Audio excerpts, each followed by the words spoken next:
I'm focused on his spirit cause it keeps me from his fire. The Holy Ghost was with me, so my fear I leave behind. My sins were all diminished when he took that breath and died. And if you think I'ma give up on my God, the devil is a lie.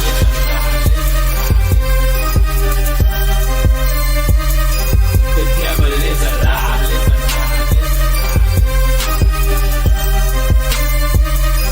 The devil is a lie. Hello, this is Christina Barr. You're watching Black Teen News.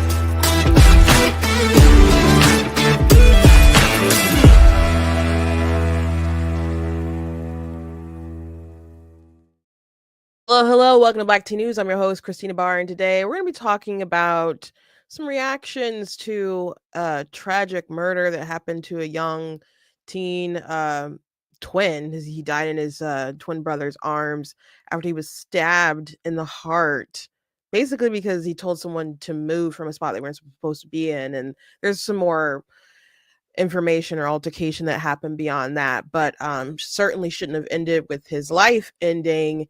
And I'm seeing some, I don't know, people getting like unnecessarily political with this, people coming against his father for forgiving the man who did it, like it's some kind of conspiracy about racism and trying to stop white people from talking about racism and all kinds of different stuff. And I'm just flabbergasted at everyone's obsession to take something that's already so dark to continue making it so dark. So I want to talk about that. I also want to talk about a little bit about the story about this young woman who was fencing and she took a knee because she had to compete against a man. And so there's been a statement from like US fencing talking about, well, we want inclusion and there's no place for hatred. And it's like, no, but you guys like hate women though, right? Like you're being very unfair to women and you know it's unfair. So why are you proceeding with this particular ideology and policy, or this policy that's built around ideology rather than biology? And you know, if there's no difference between men and women, then just have all men compete with women and watch women never win anything ever again, if that's how you want to play this game. So also I didn't put this in the description, but I got to talk about this attack that happened last night or yesterday. I don't know if it was last night, but I saw it last night. Lila Rose reported on it last night that one of the advocates and reporters for live action was attacked while she was doing like man on the street conversations. So this is disturbing, and I mean those bop bop kind of attack.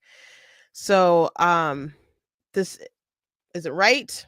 This is egregious, and there's a lot of people who do men on the street type stuff, especially on the subject of abortion, and there's no point in going that hard, especially the sort of conversation that they had when the attack happened. And I'll play you the clip of the video. Happens literally all the time. And if someone went bop bop to me, unless they got me good and I was like on the ground or something, I don't know if it would just be it might be a brawl. I would have jumped on their back and my weight would have probably took them down. And I don't know.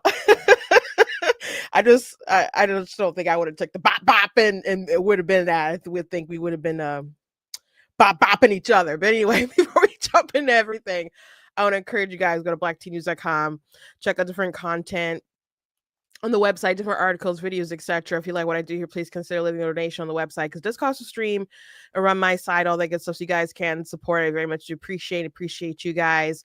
There's a link in the description. Well, you guys can do stars if you're watching on Facebook. You guys can do super chats if you're watching on YouTube. You guys can also send stickers, like if you're watching later and stuff. I appreciate everyone who I already seen the comments on. I got some YouTube folks. I don't know where my Facebook folks are at, but I see you guys in the chat. There might be people on Facebook watching. I just don't see any comments yet. But thank you guys watching live, and to those of you who watch back later, very much appreciate you guys. You guys can check out different merch that's available on the website, so go ahead and check some of that stuff out. You guys can check out some of my books that are available. You guys can check out a link that's in the description for watching on Facebook and YouTube. I'll take you to like a page where on Amazon where I have my books and stuff listed. But my book website is ninjadustpublishing.com if you want to learn more about that stuff individually. I did announce yesterday that I got my table assignment for Motor City Comic Con. It's coming up very quickly, and it's I3. So I'm in Artist Alley and I'm in I3, which is on one side of the convention center, which is in Novi, Michigan, the suburban showplace. The very at the all the way in one end would be like where the celebrities are doing the autographs, which is they have cool celebrities this year, and they have a lot of cool celebrities every year. But some people I'm like, okay. And the other end is where Artist Alley is. I'm basically all the way at the other end, not facing the wall, but the row before that. So anyway. Should be a good time. Thank you, Kit Kat. I'm glad you like the lipstick. Sorry, that was a quick flash of the comment. Thank you. Anyway, let's get to getting with the news. So yesterday, Lila Rose posted an image on X of one of her pro-life advocates, Savannah Craven, who I've seen her in a lot of videos for live action, and she got attacked while talking to someone, like doing the man on the street videos. Now I have done man on the street stuff before, myself. I've done a little bit for Black Tea. I've done them for when I worked for the Michigan Republican Party, and it's not my favorite thing to do. Though that's what a lot of people really love, and I think people really show a lot of love to people who do that, because you never know who you're going to meet. You got to be quick on your feet, and ready to engage in arguments all the time. But there are moments where you can literally be in danger. There was a video going around maybe last week or week before of a street evangelist who was preaching, and a tranny just pulled a gun out of his purse and put it right in the man's face. And the evangelical didn't flinch or anything. And he didn't like shoot him, but he put the gun back out, but he clearly wanted to scare him with the gun. A very deranged individual for sure. You're not supposed to be taking out your gun to, like, if you take out a gun in a situation, it's because your life is in danger and you're gonna defend your life. Like, there needs like reasonable danger. Just to take it out and flash into someone's face. I don't know if they caught the tranny who did that, but it was wild. And then you're on camera. People doing this stuff and they're on camera is wild to me. Just how gone their mind is to do something like that. But it's dangerous. Like, to go out there and to preach and to stir up them demons who don't like to hear what you have to say. And I guess that's the same situation in same case here. So Savannah was just having like a normal conversation. She was in the hospital. I would assume maybe she's okay. Let me go click on Lila's page to see if she gave any kind of update to Savannah. But she said 11 minutes ago, no one should ever face physical assault for expressing their views. No, it looks like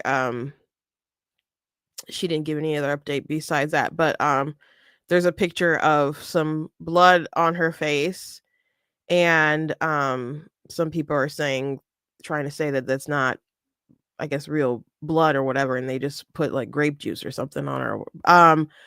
That could very much all be real based off of the bops that I'm about to show you, and it would be foolish to fake that kind of stuff. And she probably did have a bloody nose after the bop. She got her good. Regardless, she literally did get punched in the face. And with that being said, let's look at the video. I was gonna do something about this on TikTok last night, but I'm like, I don't know how sensitive they will be to this video, and they might immediately like take it down and put a strike or something on my account. Don't understand the magnitude of having a I'm gonna shrink myself and so you guys can see this clearly. don't understand the magnitude of having a child. Yeah, well, I'm not the one who admitted they would be okay with killing babies in foster care and killing children that have been abused. That's the point. What I'm saying. Don't understand the magnitude. Yeah, so she got her, that's like dead in the nose. my sister said you keep calling it bop. That is what my younger sister Sabrina would say. So yeah, you can tell her I'm using some of her phrases, but yeah, she got her good. These people are deranged. They absolutely are. And yeah, she probably had a bloody nose after that. To the people who say that's fake, that's on you to prove that it's fake. And she got her twice. And she fell back here.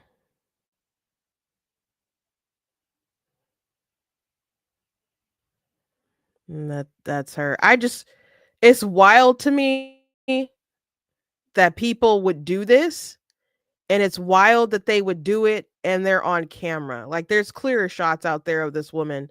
Now, if you're like, I hope that Savannah finds justice. I hope she finds justice. This happened in New York. Not just New York, the state. This happened in New York City. Even if they catch her, even if they've caught her, I'm not sure if they have or they haven't. What do you expect is going to happen to this woman? Something should happen to this woman. That was blatant crazy assault, man. My attitude, it's not the right attitude. It is, I think, the realistic attitude. She should seek justice. I'm not sure that they should find it in that city. Not in that Soros-laden city. I don't know. Eric Adams is obviously trying to appeal a bit to the right, so I don't know, but maybe folks will do the right thing. But that's crazy. Now, I saw some pro-choice people trying to defend this, saying, well, she provoked her.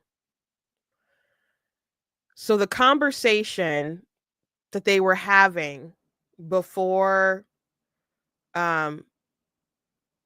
she fought her, hit her, Savannah mentioned, I'm not the one who admitted they're okay with killing kids in foster care. Now, I don't know exactly how the conversation went before, but I can tell you from experience, from having these conversations all the time with pro-choicers, or listening to conversations online with pro-choicers or pro-abortionists, whatever you want to call them, I can tell you that they do say rhetoric that basically justifies killing children in foster care. They do. All the time. And maybe their logic doesn't all the way follow through what they're saying. But anytime someone says abortion is bad, and you say, well, there's so many kids in foster care. What does that have to do with anything? First of all, it doesn't have anything to do with anything. Because you can, if you do not want to raise your child that you are pregnant with, you can put them up for adoption. Foster care is usually, you have been irresponsible, you can't raise your kids, or you're on drugs or something like that. There's some kind of reason for the state to confiscate your kids from you. Their goal is to reunify you. somehow, some way, because they want those parents to be raised with the kids. Now, maybe that can't happen. But foster care is someone temporarily taking care of your kids. A lot of the kids in foster care, they're not available to even be adopted because their goal is to reunify that family. And if that cannot happen, you can be adopted out of foster care. That's how that works. But you have a baby, it's not hard to find someone who wants to adopt them. There are people waiting to adopt a child in the United States of America. The waiting list is long, it's hard, and it's expensive. It can be very expensive. But it's if you find someone who wants you to parent the child. Like I had some friends who were going through that process, and they told me how expensive it was and how much money they want you to upfront. And they happened to find someone who liked them, and that sped the process up quite a bit. And the reason why they picked them is because they really, really liked the husband, and it was a woman. She already had like 3 different baby daddies, and she wanted to make sure that this child would have a good father. So, and the mother was good too. They're good people, but they wanted to make sure that there was going to be a good father in the life of this child. So she gave her child up for adoption, and they're a very lovely family, very sweet family. So it's not the same process, but people bring it up all the time, like they care so much, but they don't even know how the process works. But if your argument is there's too many kids in foster care, therefore we should allow more abortions, you're saying it's better to kill those children so they won't end up in foster care. They're not going to, unless by some way they end up in foster care because their parents can't take care of them. But there's kids in foster care who their parents never would have aborted them, never would have thought about aborting them, but they still end up in there anyway. So it's just not an automatic that will lead to them ending up in foster care. But even if you do end up in foster care, that doesn't mean your life isn't worth living. And it's not even saying like it's better off if they never even existed before, because you exist. That's why you have the abortion, because someone wants to kill you. So you're saying it's just better to be murdered than to be in foster care, or so that's the argument that they're making a lot of the time when they bring up these different comparisons. So it sounds like a very familiar conversation, and her trying to bring her logic back to her face, and she just got frustrated and just starts hitting because she is, I don't know, inflamed, maybe with her own guilt or just frustration that she can't convey what she feels or what she thinks. Well, I guess she conveyed what she felt, but she can't properly articulate an argument, or just has none to give. And she punched this advocate. So this is disturbing for lots of reasons. How insane these people are to fight over this stuff, to not properly use our words, and to be so irrational. Think about how many conversations you have with people talking about politics online or in person or whatever, and you're hoping there's enough rational ability within them to circle around to the right sort of thinking on the topic, and they're just so filled with anger that they can't get there. Like, that there some people you are wasting your time with. I wish she would have found that out before she got punched in the face twice. I've just never had, I don't think I've ever had an argument with someone who I was just ready to throw hands like that. Even like, not especially not a political debate. I'm trying to think of like any situation where I've argued with someone in real life and I was like, I'm about to hit him. I don't know. I can't think. I'm not gonna say it's never happened or whatever, but usually I haven't been like in an altercation with someone unless it was like there was some kind of like provoking that was worthy of some kind of response, I guess. But to be grown and people can be charged and go to jail for that kind of stuff, that's wild. That's wild. So there's a lot of people who do this stuff, especially people who are pro-life advocates, and they're being punched in the face. I know of incidents where pro-lifers were canvassing and got shot. And to think that if you go and protest, in front of an abortion clinic, you might go to federal prison. Or if you're in the UK, you could just stand there silently praying in your head, and be arrested. It's wild. Someone said they love their sister, but sometimes they want to score up. Never have, though.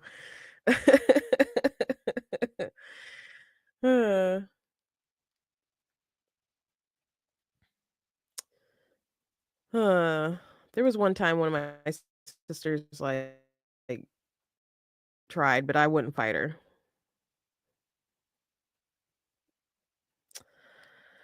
Anyway,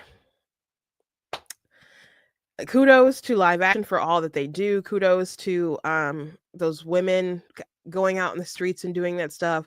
Like I don't know how, I mean, God bless the men who are willing to do that, because I obviously don't. Men are more capable physically of taking care of themselves, so I guess it's just kind of better that they do it. So you got dudes like Abolitionist Rising, but they bring women out with them to do that stuff. Or there's women who do it alone.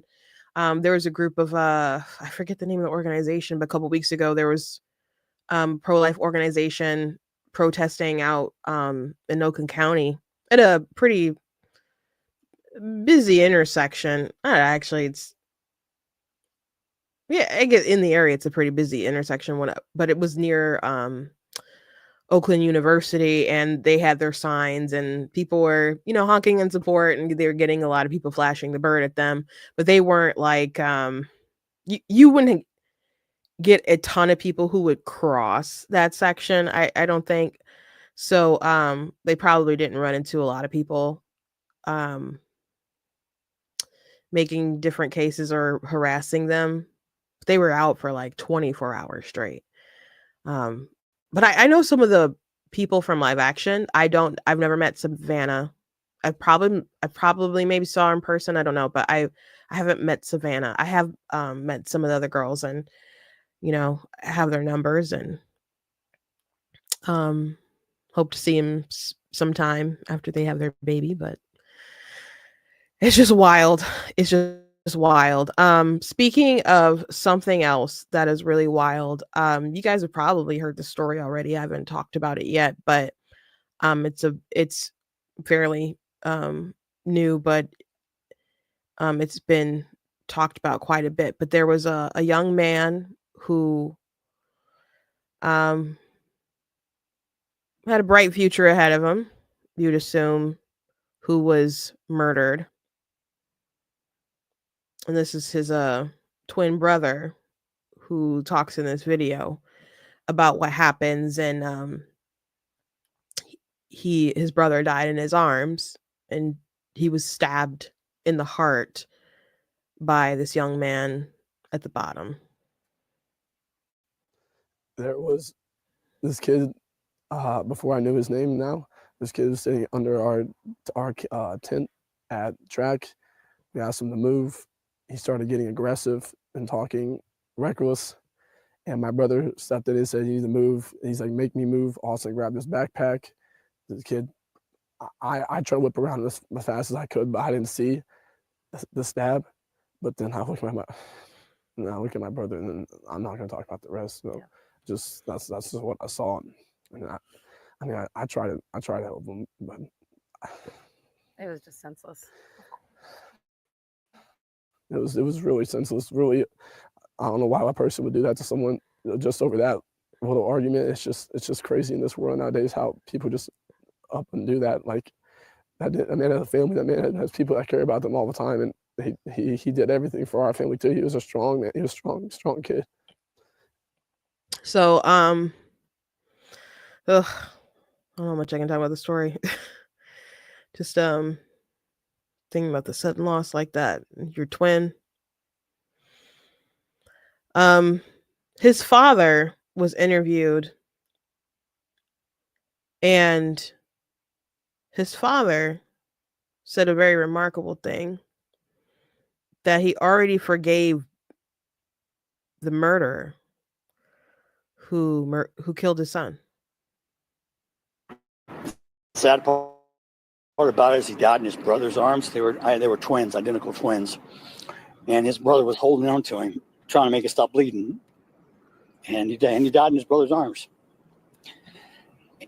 And I rushed up there, and I saw him on the gurney, and I could tell. They said he wasn't breathing. I could see all the blood. I saw where the wound was. Understandably still in shock, Jeff Metcalf says a precious memory was made just this past weekend when he took his twin boys hunting. That's where Austin got his first hog. Well, this morning at around 10, he rushed here to Kirkendall Stadium, where the Memorial High School student athlete suffered a fatal stab wound during this track and field meet. Frisco police say a fight broke out between two students when one stabbed the other. More than 100 student athletes were participating in this meet. Fortunately, they were safely evacuated. Police arrested the suspect. He is 17-year-old Carmelo Anthony of Frisco. He is now charged with murder. Some students, unfortunately, witnessed this deadly encounter and have been interviewed by police. Despite life-saving efforts, the 16-year-old victim died at the hospital. Austin, his father shares, was born 2 minutes before his twin brother Hunter, the two inseparable, as you can imagine. Austin is being remembered as an outstanding student at Memorial High, his football team's MVP, and a young man of faith. His father grappling with loss and forgiveness. I'm not trying to judge, but what kind of parents did this child have? What was he taught? He brought a knife to a track meet, and he murdered my son by stabbing him in the heart. The guy was in the wrong place. They asked him to move, and he bowed up. This is murder. I don't know. I know they have someone in custody. Yeah, we do. And you know what? I already forgive this person. Already. God takes care of things. God's going to take care of me. God's going to take care of my family. The victim's father says these two teens did not know each other before today.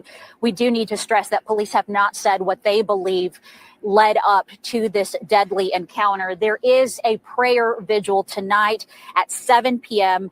at Hope Fellowship Church right here in Frisco. So, gosh, what a terrible thing. And it's already a terrible thing. Kit Kat said that she prays that God gives her that kind of grace. It reminds me of the young man who forgave the police officer for shooting his brother Botham.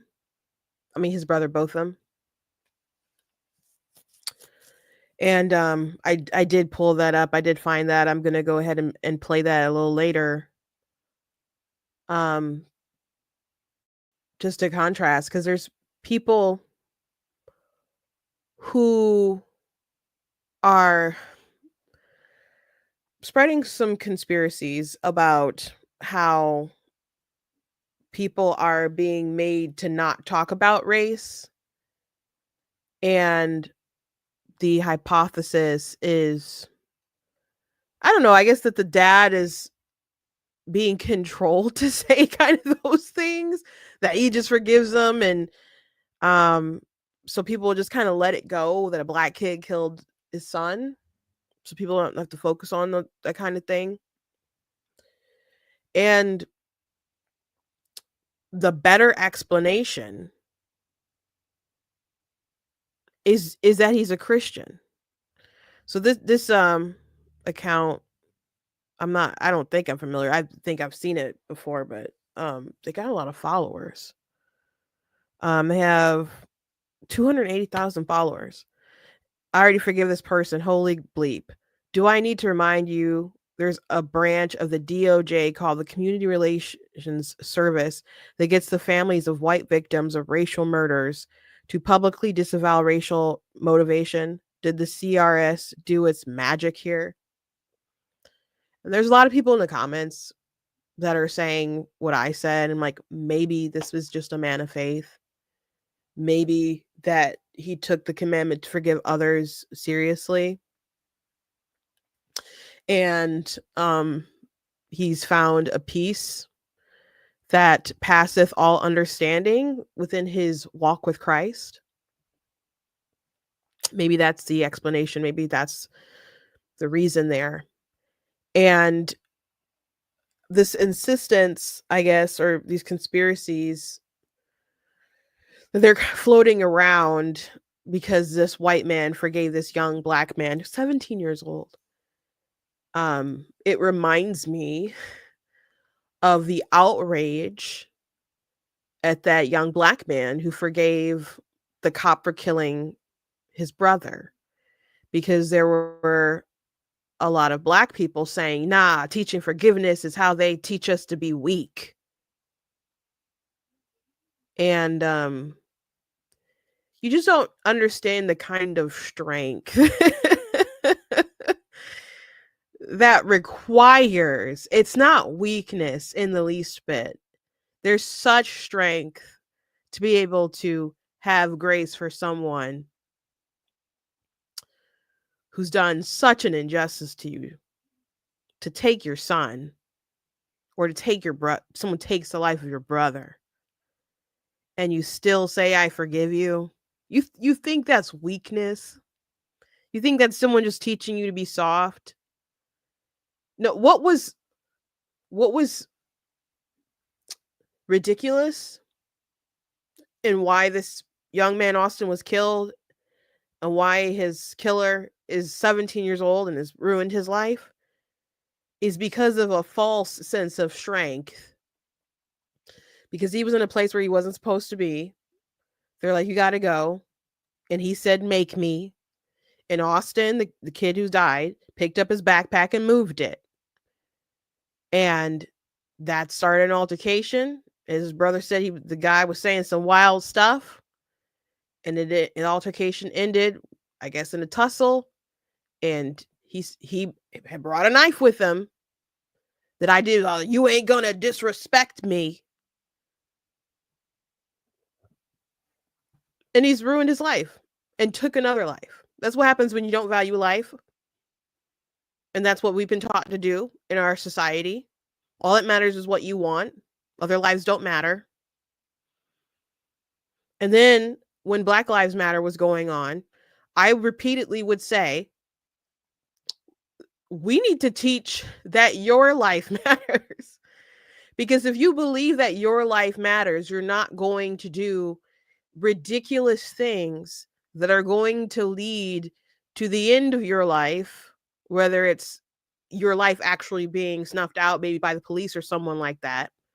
You're not going to make those boneheaded decisions, or you're not going to make boneheaded decisions that end with you with life in prison, end with you losing any sort of opportunity. Let's say you just go to jail for a little while and then you can't get back on your feet because you got this big X on you.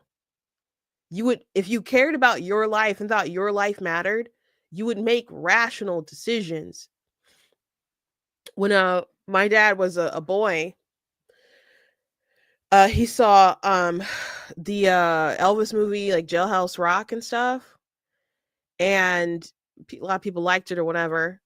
And he said that the Lord just put like a fear of him over him when he saw that film. And he said, I probably boy is an exaggeration. I don't know. Let me see what year that movie came out.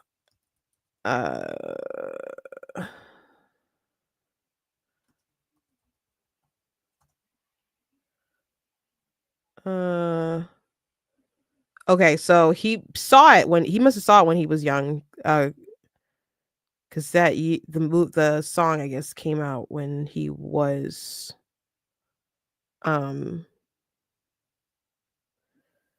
he was born in 57. So yeah, he might have saw that when he was young at some time. But 1957, yeah. And because God just kind of told him, like, if you don't control your emotions, because in the film I think he did something and acted rashly, ended up in jail, if I'm not mixing up the story. And God just kind of spoke to my dad and said, if you don't control your anger, this could easily happen to you. You have to tame your emotions. You have to learn to control them. And this all they disrespect me because they moved my stuff. Maybe he shouldn't have touched your backpack. But if you weren't supposed to be there, you could have been like, okay, I'm going. That the altercation could have ended there. And even if we move your stuff, altercation still could have ended there. But you ain't gonna disrespect me. That sort of attitude, that was weak. That was weak. The father who forgave him, that's strength.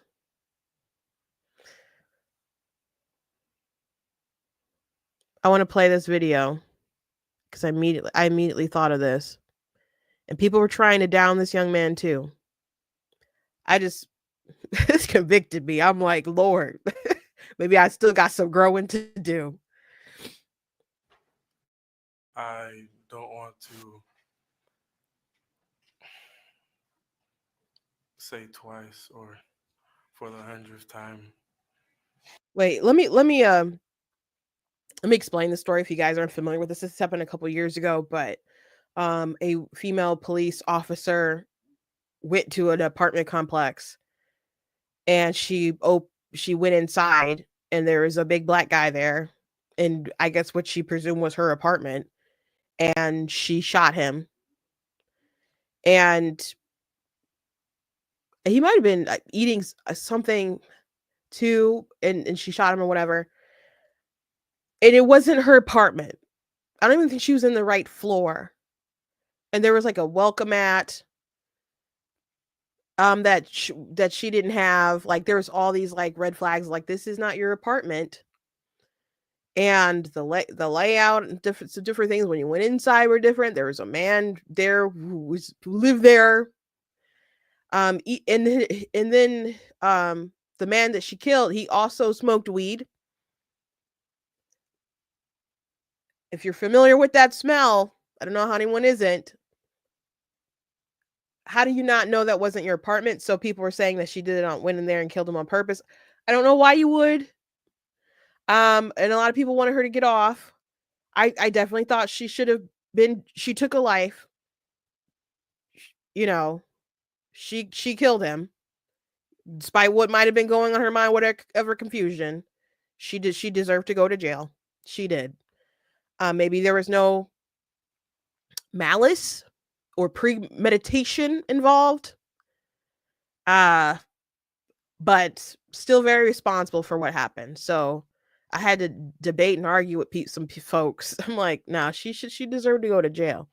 But this was like in the trial and stuff when they were I guess doing sentencing and stuff, and this was the brother of the victim who spoke out. I don't want to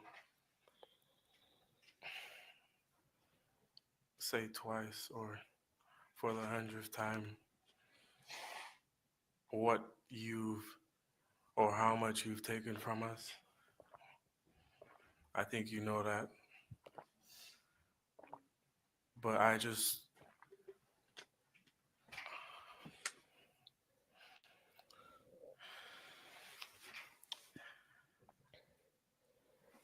hope you go to God with all the guilt, all the bad things you may have done in the past. Each and every one of us may have done something that we're not supposed to do. If you truly are sorry, I know I can speak for myself. I forgive you. And I know if you go to God and ask Him, He will forgive you.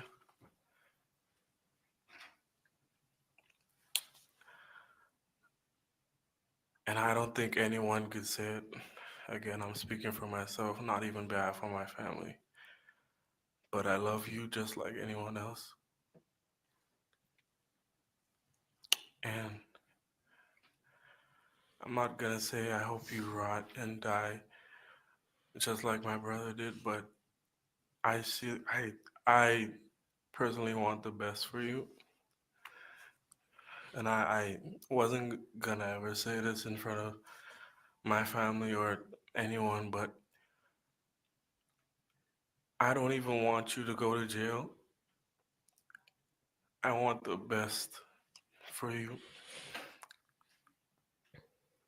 because I know that's exactly what both of them would want you to do. And the best would be give your life to Christ. I'm not gonna say anything else. I think giving your life to Christ would be the best thing that both of them would want you to do. Again, I love you as a person, and I don't wish anything bad on you.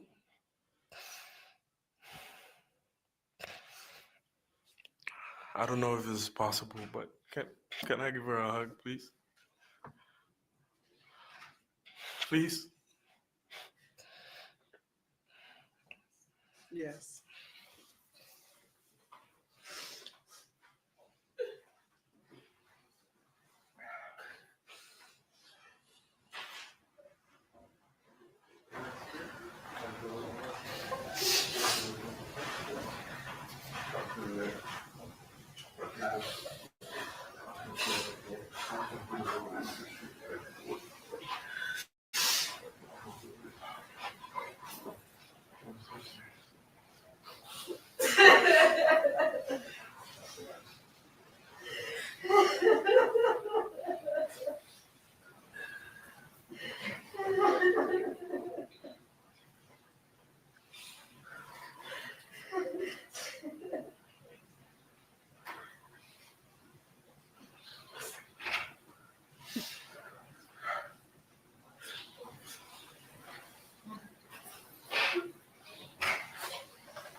Thank you very much.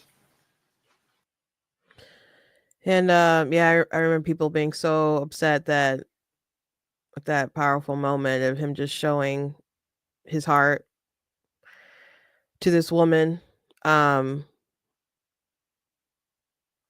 as a young Christian man. And we are ordered to forgive, you know,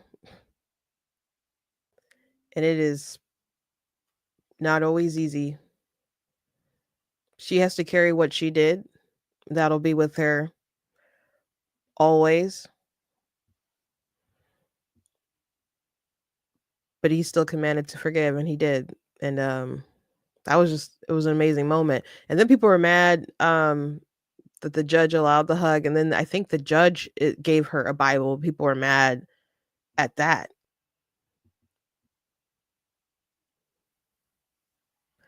But when I saw the father forgive this man, said he always already forgives that 17-year-old child. Well, not child. They could charge him as an adult. He's 17, man. For killing his son Austin. That's immediately what I thought of. Now his just like Gene said, I'm not speaking for my family. I don't know how the rest of his family had felt in that moment. He's the one who went kind of viral with that.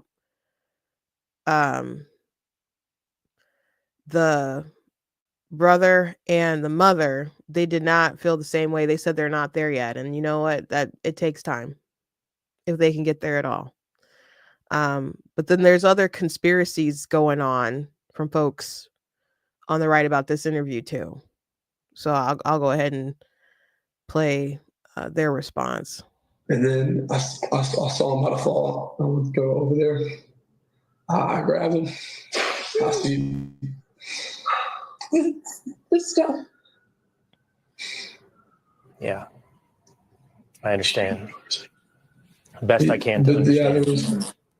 Yeah, you can see, you can picture what happened when, what was coming out of his chest, and yeah, y'all can visualize other stuff. I don't want to put down my mom right now, but I pushed my hand on there, trying to make it stop, and I grabbed his head and I looked in his eyes. I just saw his soul leave, and it took my soul too. I'm so sorry. I'm going to ask you one last question. I've seen interviews with your husband, who I can hear in the side, by the way. I think he's there in the room with you. I saw an interview last night. Okay, someone else. Yes, okay. Yes, sir.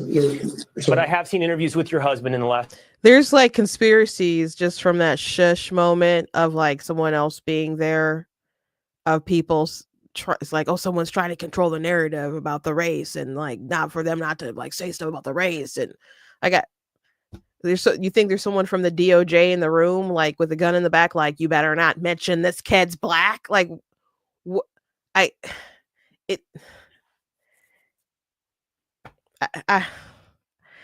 just keep watching. But I just want you to know there's some madness going on right now, at least on X. 24 hours. And it was remarkable to me that I heard your husband say within hours of this that he forgave this other young man, and he got there so quickly. And I honestly don't know that I could. And I just want to see, and I don't know if there's a right or a wrong place to be, especially as quickly as this has happened. Megan, how do you feel on that front today? I am not like their dad. I am so angry at that boy.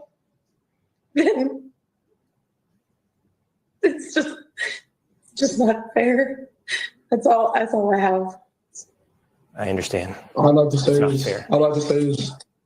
it's forgave, not forgotten, but I'm not at that point yet to forgive that kid for what he did to my brother.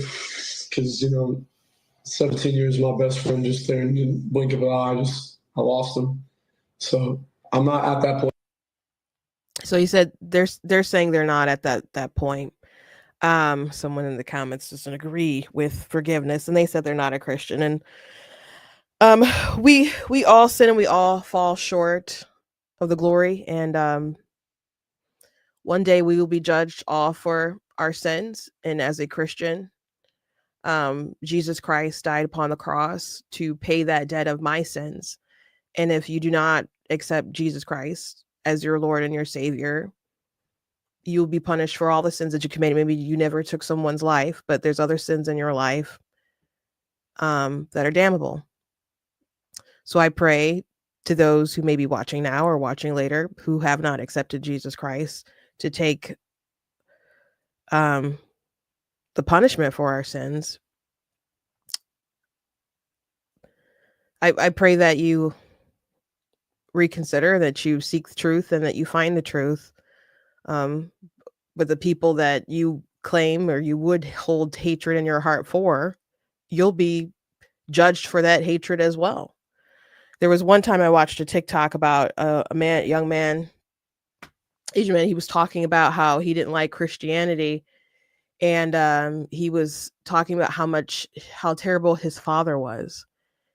And he went on, and he said just the idea that he could become a Christian and be saved, like from like going to hell or something like that, if he gave his heart to Christ after he did all those terrible things. Like he didn't think that was right. And so I replied to it and said, I can understand like being upset at the things that his father has done, but if you're upset because he could become a Christian and be saved, and you could not be a Christian and go to hell, you're upset, but it would be your own sin, including your sin of unforgiveness, that would be the thing that would send you there. So you can be upset about his past sins, but you don't go to hell because of someone's past sins. You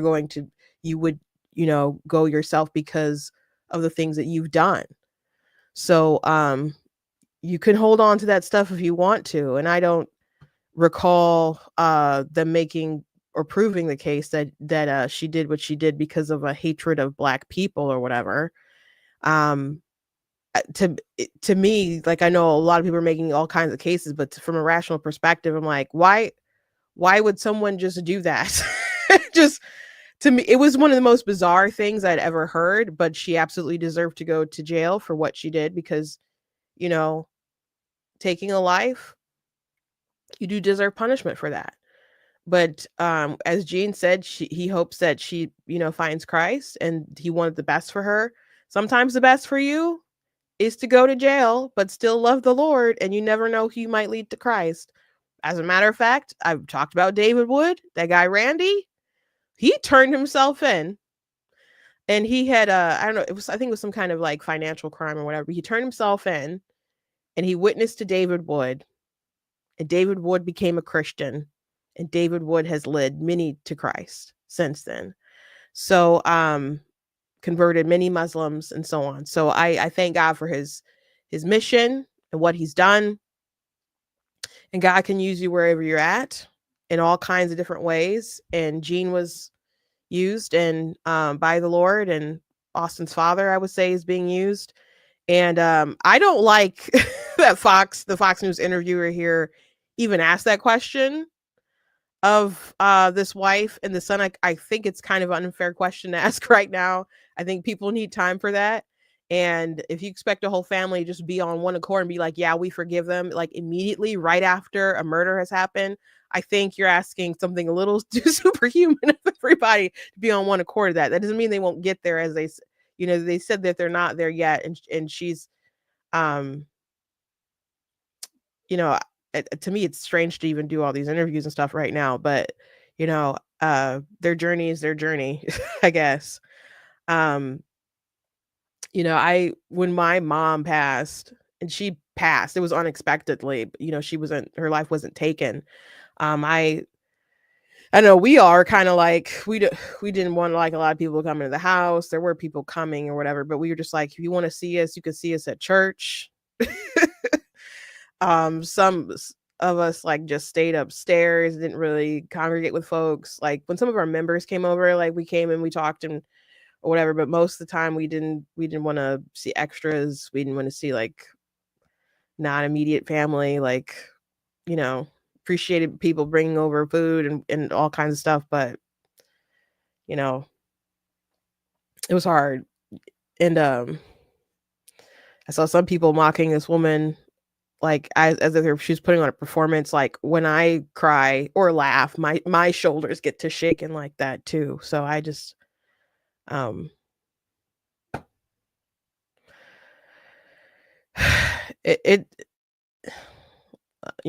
that's a tremendous loss, to lose your baby and to lose your twin over something so stupid. But I mean, people are convinced themselves that this Carmelo did it out of, I don't know, hatred of white people. I don't know what's in this kid's heart. And he made a foolish decision.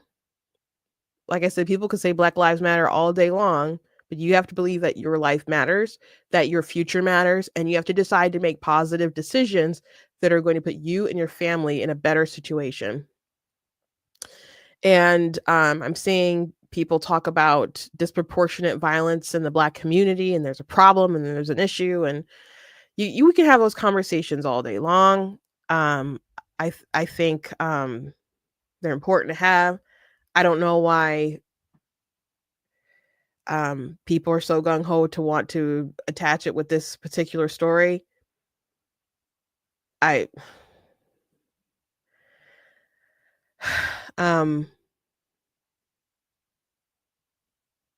just think it's drawing up needless attention.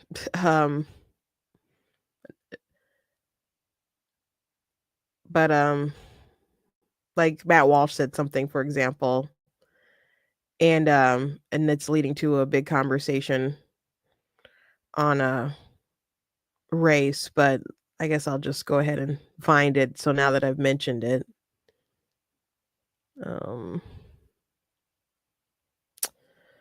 Ruslan got into the back and forth too in the dialogue.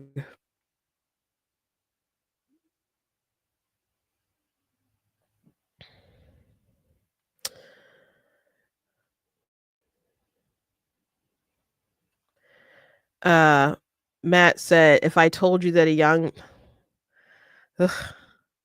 he said, if I told you that a young man stabbed another young man to death for telling him that he was in the wrong seat, and then I told you that one young man in this altercation was white and the other was black, and then I asked you to guess the race of the assailant, every single person would know the answer immediately. Young black males are violent to a wildly outrageous, disproportionate degree.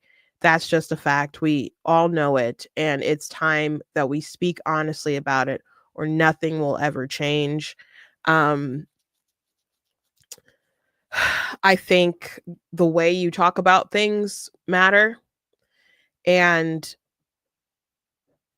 I don't think that's the right way to go about this conversation, bro. And Ruslan, who is I don't know how much he raps anymore, but he's a Christian rapper. He has a pretty big platform. And so he started going back and forth. He said, your argument hinges on selection bias and anecdotal reasoning. The situation is tragic. A black teen stabbed a white teen to death, but using one case to claim young black men are uniquely violent doesn't hold up. Not all or even most young black men are violent, just as not all white men are peaceful. Crime stats show most violence is interracial. FBI data from 2022 indicates 89% of white homicide victims were killed by white offenders, and 81% of black victims by black offenders. Interracial cases like this are outliers, not the norm. Cherry picking one to fit a narrative is flimsy logic. When the left generalized all police and races based on isolated incidents, it was rightly called dumb. This is the same tactic, just reverse. Honest discussion starts with facts, not stereotypes. Otherwise, nothing changes. And then Ruslan debated and argued with some people in the comments. But to, I guess, tackle Matt's question, because he's saying, well, Ruslan is pointing out that most crime happens with folks in their own communities. White people killing white people, black people killing black people. And that usually bears out. Like if you talk about people bring up black on black crime, for example. I if you want to just like plainly answer, I guess it would depend on where it was. Cause there's some areas where it's not too friendly to black folks. Or there's an origin story about people not being too friendly to black folks. If you're going to talk about the disproportionate violence in black communities or whatever, okay, but there's still more white people, so it's still more likely to be a white person who might be committing the violence just based off of raw numbers. But you could always point to something else. If I said there was a mass shooting at a school, what would you guess that the race was? So if we want to throw out stereotypes, and we could keep doing that and use data, and some people manipulate data to get whatever kind of narrative that they want. But if Matt wants to have a serious conversation about different attitudes or cultural decisions that lead to violence or whatever, we can have that. But I'm telling you, this ain't the way. And you can say, well, we're stirring up the hornet's nest and people are having conversations. I just I guess sometimes stirring up the hornet's nest, which Matt has done with a lot of different content, can be a way to lead to positive change. But a lot of times you need to have people that you kind of trust to kind of point to some things to get people to generate and have good conversations. But people will point a lot to fatherless homes. That is a very high rate in the black community, and you're more likely to lead to a life of crime, for example, with a fatherless home. and like more likely to go to jail, more likely to be on drugs, more likely not graduate high school, and more likely to have a lower income, more likely to et cetera, et cetera. And that can lead to obviously bad outcomes. A two-parent black home, much better statistically off than a white home that doesn't have a dad. That can be a big indicator.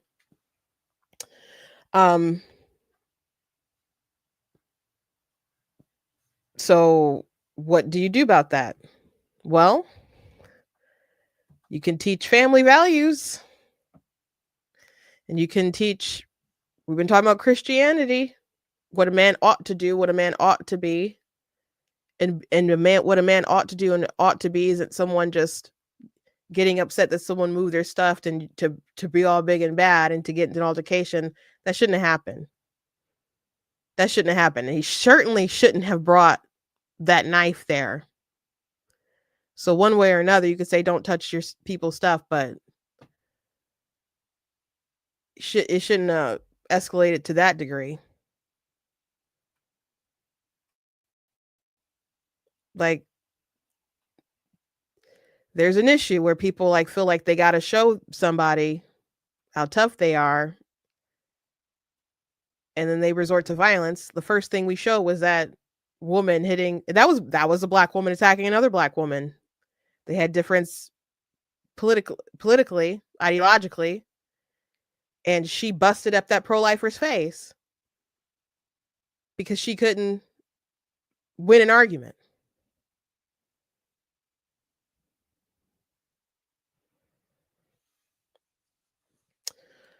So I don't like that Matt said that. I know he talked about on a show. I want to maybe watch it and see where he's going with that, but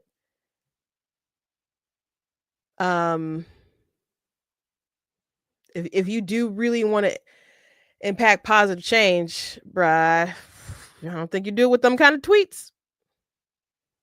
And there's a lot of anger from stuff like that. Like watching the quote retweets and people are saying, you did that movie, am I racist? And they're like, bro, you are. And you got one of the top leading Christians in the comments arguing with you, and arguing, and then they're just replying with like, blacks are violent. What the heck? What the heck? And then there are folks saying that will make a distinction that culturally there could be an issue and has nothing to do with like genetically engineered or whatever, but there's just, I don't know, not a lot of good faith conversations from things like this. And I think there's a more thoughtful way to present your argument, man. So I saw Pastor Daryl Scott in the comments. And so when after Matt had asked his question about what race would you guess that the person is, and again, you might not necessarily guess that the person who did the stabbing was black, especially depending on the area. So people are bringing their presuppositions and their anecdotal evidence and their bias to make that kind of assumption. And Matt has his or whatever. And Pastor Daryl Scott, who's a friend of Trump's, but I met Daryl Scott once at the White House. He's a pastor out of, I forget what, he's out of Ohio. I forget what city, but he said, if I asked you who initiated the physical altercation, what would you reply? And the initiation of the physical altercation was done by Austin. Now, again, it wasn't, it was a disproportionate response after he moved his backpack. And I don't like Daryl starts bringing up a bunch of other stuff. And I think his conversation goes a little left from there, but it didn't need to be that way. It didn't need to end that way. There's a friend of mine on TikTok talking about the situation, and he's like, when you commit crime, you're just a moron. And he's like, we don't have to talk about the racial stuff like to the degree that we're doing. And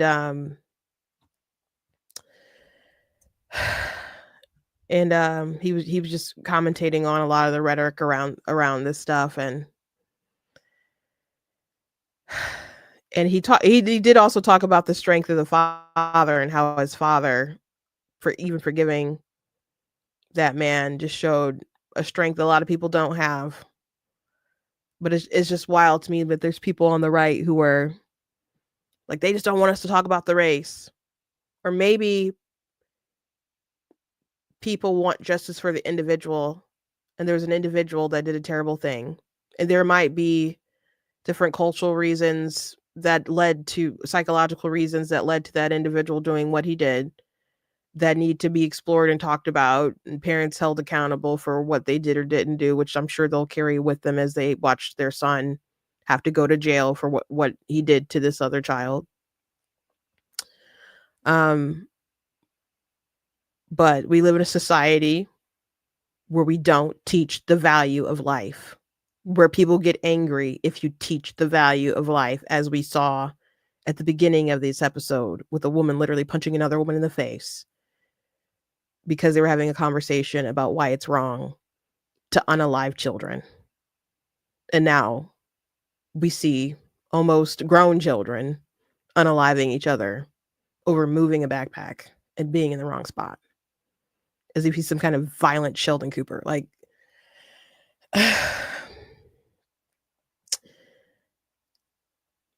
it's insane. It's insane. This person is not the only one who's sick in our society. Not the only person who's sick. And if he did have some more Christian values, he certainly wouldn't have done what he did.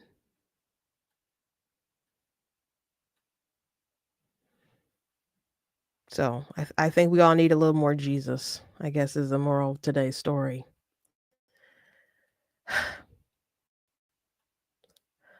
I think that might be all that I wanted to say today, guys. I think trying to see if there was one more story that I wanted to. Oh, there was. I'm sorry. There's the fencing story.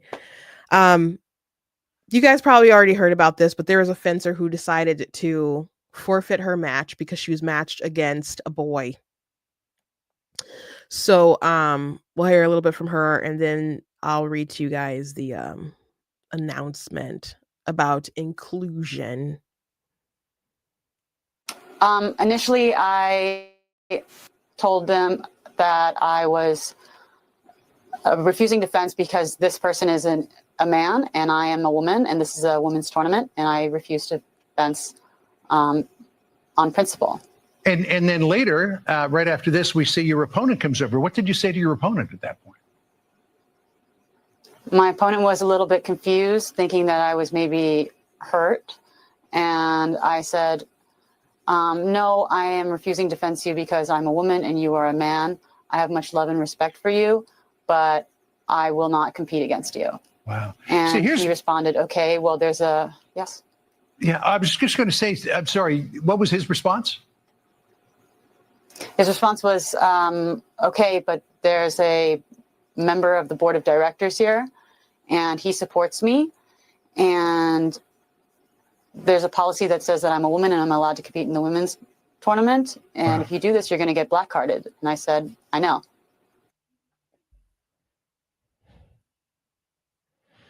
So kudos to her.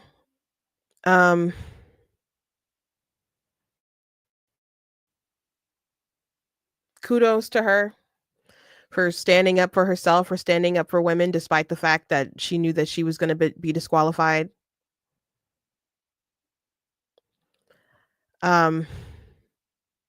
If all the girls came together, it's hard to get everybody on one accord or something like that. But he knew that he had the support of officials behind him, just like people at UPenn were supporting William Thomas, who were swimming against the women. And they were coming against the women saying, well, we guys can get you like psychological help to get you guys on board. And Leah is swimming, and that's what's just going to happen. And then they make people be quiet, or they blacklist or, disqualify women or whatever. But USA Fencing put out a statement that said USA Fencing remains committed to fostering an inclusive, respectful community for everyone in our sport.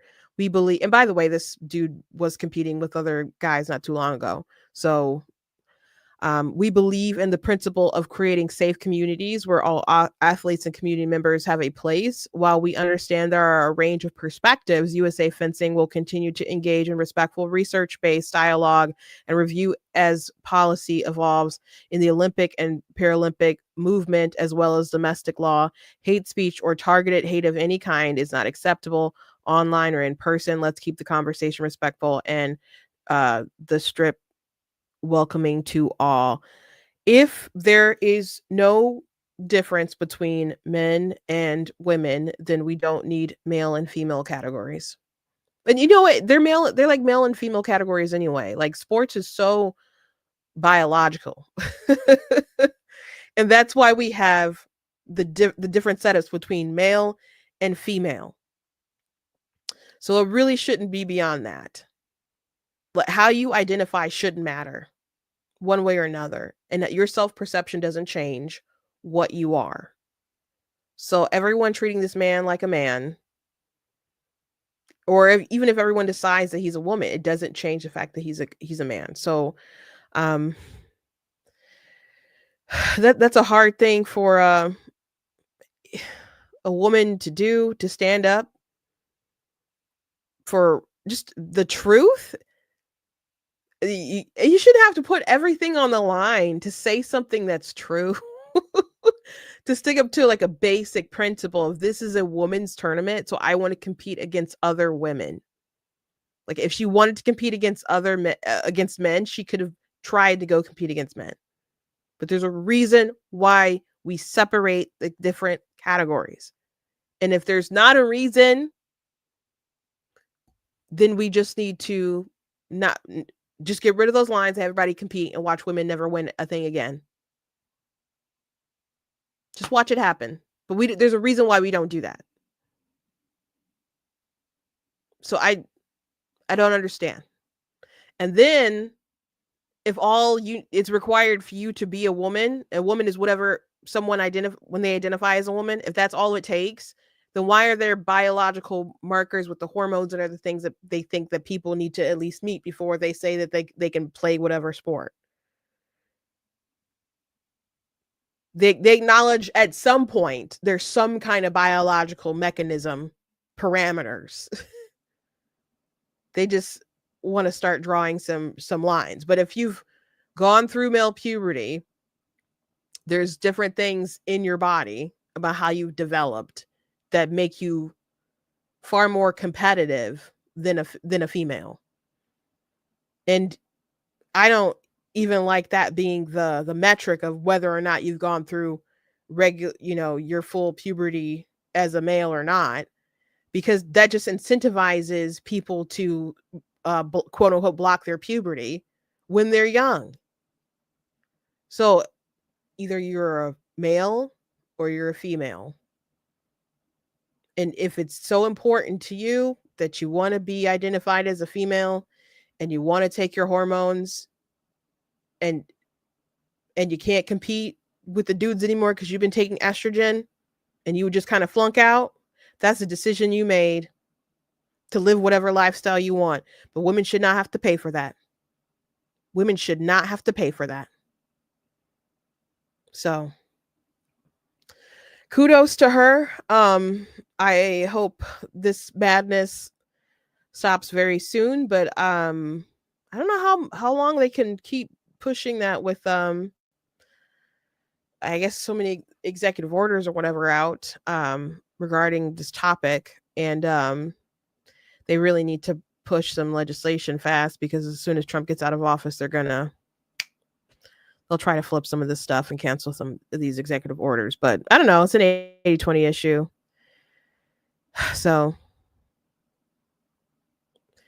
the Democrats are very much going to try to make it seem like they're not crazy to win seats during the midterm. So, but I don't know. In Georgia, they did like a walkout over something.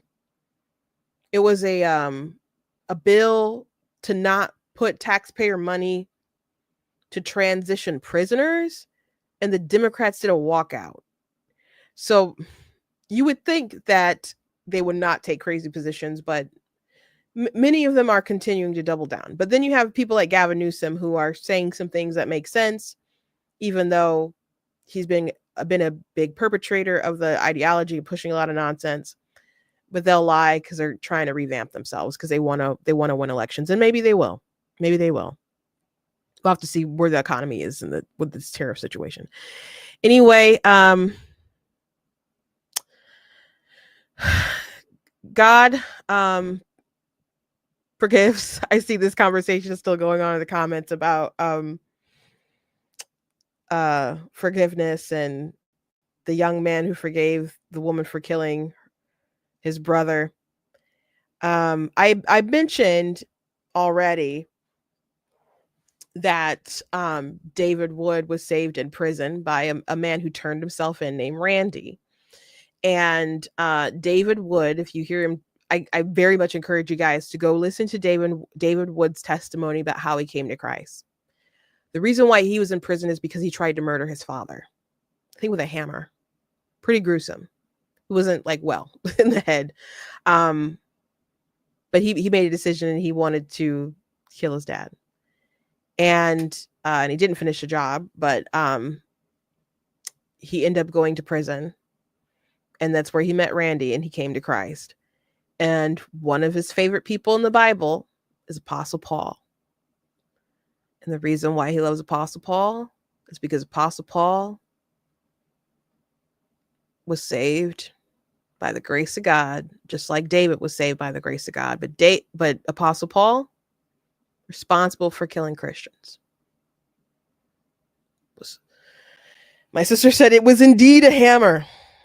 It was indeed a hammer. That is a very violent way to try to kill somebody. Deranged. And if God can save David Wood, just like he saved Apostle Paul, when he had his road to Damascus moment, God could save that woman who killed both of them. And God bless Randy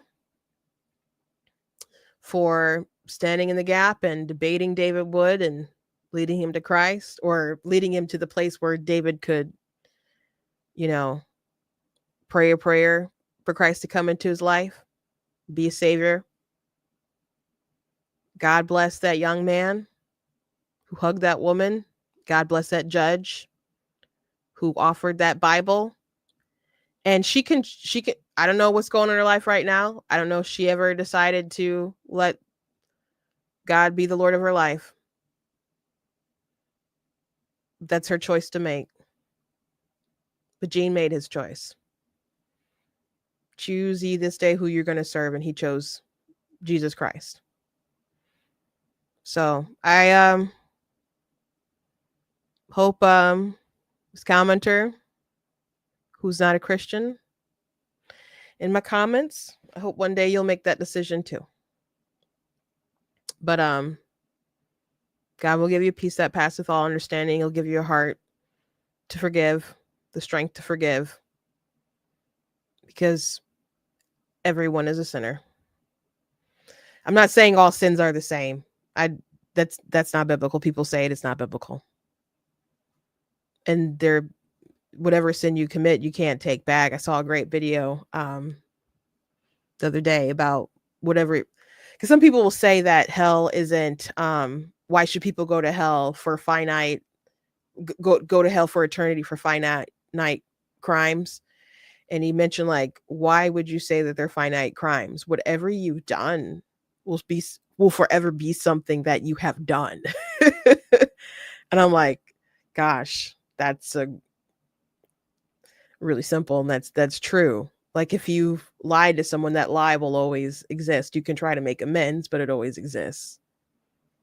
If you take a life, that life will always be gone. You know, or at least you killed the body. They will move on somewhere else. But you've always would have committed that murder, whether it's premeditated against a friend, whether it's the child in the womb that you killed. They'll always be gone. You stole something, you could give it back, but you still always stole it, you know?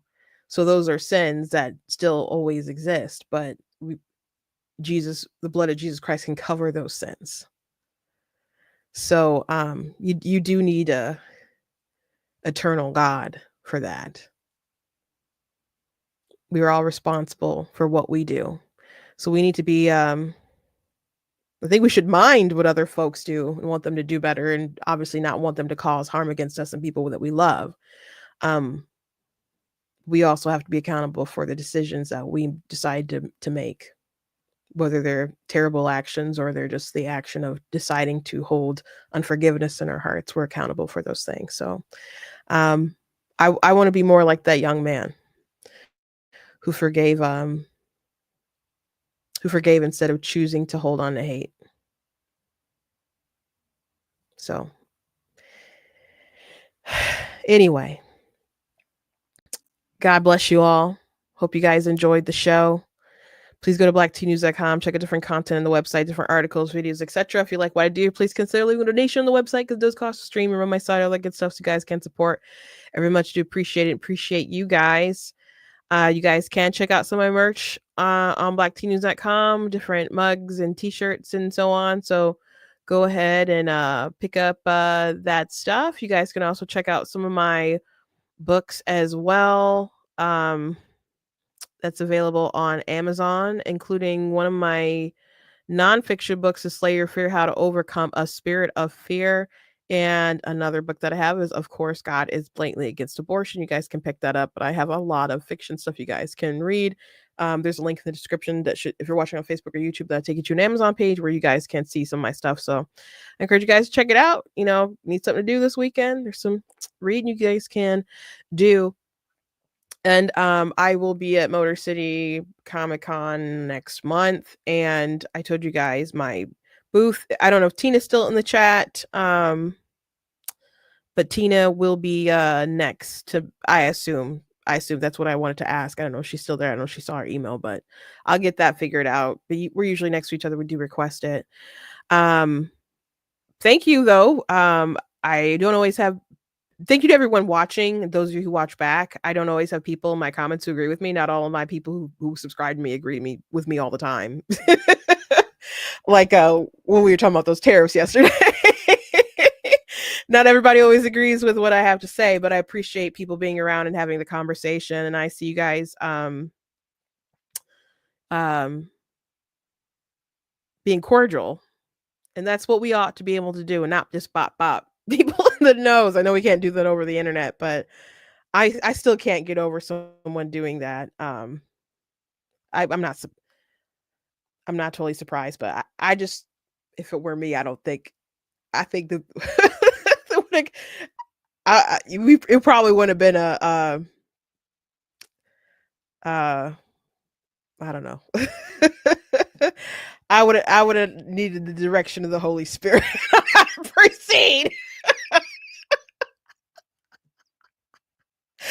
would have been like, David, should I go forth and pursue?